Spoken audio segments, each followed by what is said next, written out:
Hi all, welcome back to the YouTube channel. Let's start rebuilding of using UiPath. In today's session, we are going to discuss about orchestrated HTTP request with assets using the get method.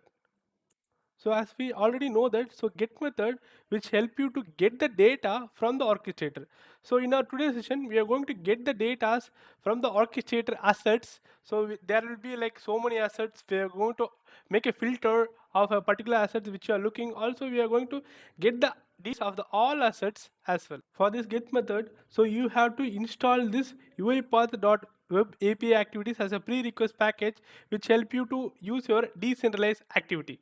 Okay, so let me quickly jump to the UiPath documentation. Let me go to the UiPath documentation.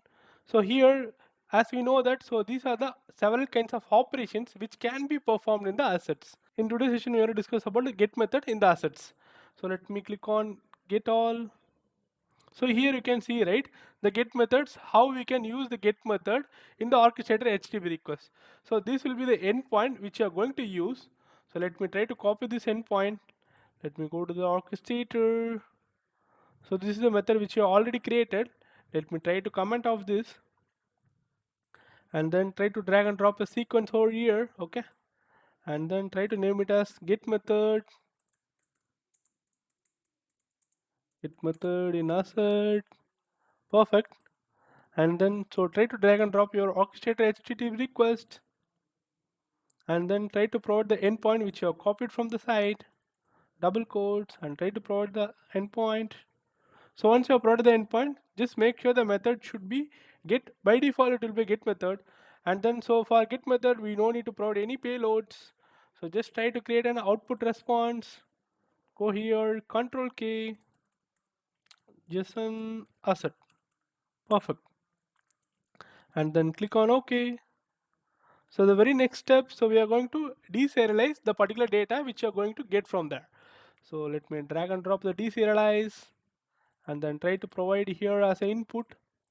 Also try to create an output variable, Control K and then J object assets. Enter. Perfect. And then so what actually we are going to do? So we are going to print this data in the right line, right? So let me drag and drop the right line and try to call the J object asset dot toString. Perfect. So let me click on save and then debug. So what actually this particular activities performs? So it's going to get all the assets in the orchestrator and going to print each and everything over here in the right line in the output panel. Okay. So let me try to capture those. I guess our execution is done. Let me go to the output panel. So here you can see so many data, right?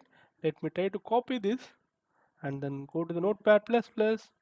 Try to create a new note. Control V. So here we can see in the top odata, yeah, odata is 27, right? So let me go to the assets. So we should have the 27 assets over there. I have opened my orchestrator now. So here I can see 27 assets, right? So from here and then the data which you have captured, so both are same, which means our orchestrator HTTP request has captured all the assets which is in the asset section. Okay. So let me consider a new scenario. So if you want to fetch only the particular asset, how to do that? So like the same similar pattern which you are following on the sessions, so we have to make a filter over there. So let me go to the documentation link. So here we'll be having a separate for that. So yeah, here you can see something called as odata asset and then filter, right? So they are going to filter by the name. So let me try to copy this endpoint, copy from here. So in UiPath Studio, you can see several response, right? So which means 27 asset which we have got. So let me go to the orchestrate HTTP request and try to change this endpoint. So inside this, so we don't have it.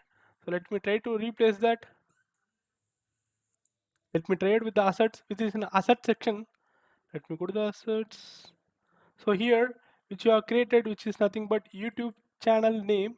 So let me copy this particular name of this asset and then go here, try to provide this particular one, click on OK. So once you have clicked on save and debug, so now you'll be getting only the data which respect to particular asset which you have provided over there in the filter condition. So we'll be getting all the data of the particular asset only. So let me go to the output panel. So here we can see the data. Let me try to copy this. Go to Notepad++, try to create a new sheet. So here you can see, right, OData count, which is nothing but 1. So why it is coming as 1 now? So since we have applied a filter, so we want a respective asset only. So we don't want all the assets. So we are just specifying a particular asset which we required. So in this way, you can apply the filters and go ahead and get the asset which you are looking for. Also, you can go ahead and extract the data which is in the assets. Okay. So how to do that actually? So we need a value, right? So we need only value. So let me go to the UiPath Studio in the right line. So let me try to traversal to the value. Okay. So in the text, so let me go here and then try to go to the Notepad++. Try to copy this value. Once you came here, open bracket, close bracket, and then double quotes. Try to provide the value. Also, just try to provide the 0. So why I was mentioning 0, so in the previous data which you have captured, so here you can see value, right? So value has 0, 1, 2, 3, it has so many values, right? To specify the value which is captured, the first value which you are looking for, to mention that, so we are going to mention at 0, okay? So we have mentioned 0, and then, so what is the J object which you are looking for, which is nothing but value, right? Just try to copy this value and then go there, try to provide your open bracket and then close bracket. Inside that, try to provide the value which you copied. Okay, perfect. And then click on OK. So now what is the expected output in the right line now? So we'll be accepting only the reboot the work UiPath. So this should be our output string now.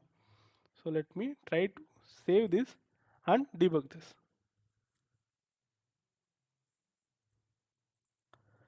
I guess our execution is done. Let me go to the output panel. So here we can see nothing but reboot the work UiPath, right? So as we expected, we got the right output in the output panel. So likewise, you can access any of this J object which is inside the value. So we have to just change this particular last index which I mentioned. So you can go here. If you want something else, so you can go ahead and change the J object. So here I just mentioned value. So if you want key, then you can go here and just copy this, go there, mention key. So likewise, you can access any of the property. So the first things which are mentioned over here, which remains constant, since we are going to traversal and get the J objects, so we are not going to change the value 0, just we are going to change the J object which you want to capture. So likewise, go ahead and play with this J objects, try to capture the most J object which you want. I hope this video will be helpful for you. Thanks for watching. Happy learning. Have a good day.